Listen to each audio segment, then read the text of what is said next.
What's up, everybody? We are back. John Delarose here. Delarose.com. That's DELARROZ.com.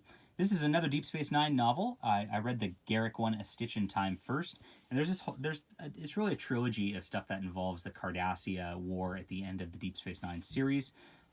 Sisko got Romulus into the war, and he's really fretting about that because of the way that it happened. It kind of was a really nasty assassination that Garrick did. And Garrick's just like, that's what you hired me to do, buddy.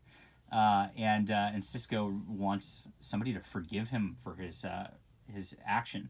And it is a very, that episode was in the pale moonlight in Deep Space Nine, and it was a very un-Star Trekky one in a lot of ways, where you have to break a few eggs in order to make the omelet.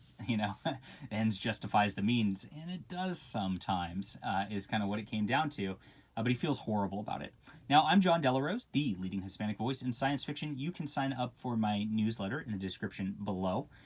Get a science fiction graphic novel from me. It's one of my first. My new stuff is way better. So if you like it, if you kind of like my vibe of things in general, go to Amazon too and look for my books and check those out. We appreciate people who support the channel here. This is by Uma McCormick, and she was a longtime Star Trek writer. I think she still might be one, actually. And she did several Deep Space Nine books, several other Star Trek books also. And I believe she's a British author. I don't know a ton about her, and I don't really want to look her up. You know how these things go. But I enjoyed her prose pretty well. So that is that. Now it really runs like an episode of Deep Space Nine that's like in late season 6. You can tell because it's still Jadzia Dax, so she hasn't died yet. And then they're going back to Earth, and they're fretting over the Dominion War. So Garrick is involved in that by going back to Earth as a presence and trying to help with Cardassia.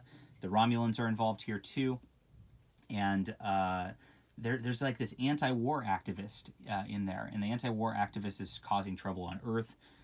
Very interesting. It's kind of thought-provoking. So he's stirring up trouble. He ends up meeting with Garrick and kidnapping Garrick, and it ends up in a huge confrontation where they end up having to kill the anti-war activist because he's going to kill them. And at the end of it, Garrick has a very nice line. He's talking to Quark, and Quark's like, "What'd you do on Earth?" And he's like, "Oh, I had a nice time. I was nearly beaten to death by a pacifist." And Quark just goes, "Sounds like Earth." Yeah, the inherent contradictions in humanity. Yes. So that was a pretty neat storyline. Pretty good. Much like A Stitch in Time, I felt this ended a little early. Like there were about 50 pages of denouement after this, which it just felt like they kind of padded the book and kept it going, even though all the action had pretty much finished. Now there is a side story also, and this takes place on Deep Space Nine with Odo trying to hunt down a crime that he knows is going to happen. And he actually preemptively holds a prisoner in jail. Probably a commentary on like the Patriot Act and things like that. And he feels really bad about it. And the crime does happen, but he can't prove it. So he's like, you know what, I gotta let him go, even though I can't prove it, even though I know it's happened. So Odo has this moralistic dilemma where he lets his morals dictate the situation, and it might not be for the better. But he did keep his principles. So very, very interesting on that point. I found that one like I wanted to get back to the Garrick storyline, like as it went along.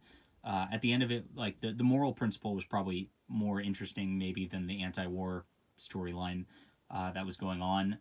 Which the conclusion's weird because you could tell the author's probably pretty anti-war and probably pretty anti-Patriot Act and things like that. And I have a bent towards that, and a bent towards anti-government overreach. Very scared of people locking up prisoners for political purposes at this point in life. But the storyline was kind of ambiguous because Sisko at the end of the day did do the right thing, and Odo at the end of the day is going to lose. And so even though they did the right, or did the quote wrong thing, Sisko did the wrong thing, but it is ending up right. Odo did the right thing, but it is ending up wrong. So even though those morals are kind of in there, you kind of just sit there and go, huh, I guess it depends on the situation. And I like that. So when an author gets heavy-handed about their politics or whatever, it really comes through. And when you actually have something thought-provoking, like this, where the author really is not interjecting their views, it actually makes for a much better, more interesting read. Like I said, it ended a little bit too early on the pacing end. It did feel a little padded, like they tried to draw this out for 350 pages, where I bet this could have been edited down to like 280. But it worked out overall, and because of those thought-provoking issues, it was pretty neat. I gotta say, 8 out of 10. I am looking forward to reading more of this. I know the next book is another one by Uma McCormick, and takes place with Cardassia also. And so we'll get to that soon. Hit that like and subscribe button. Let me know what you think. We'll be back soon.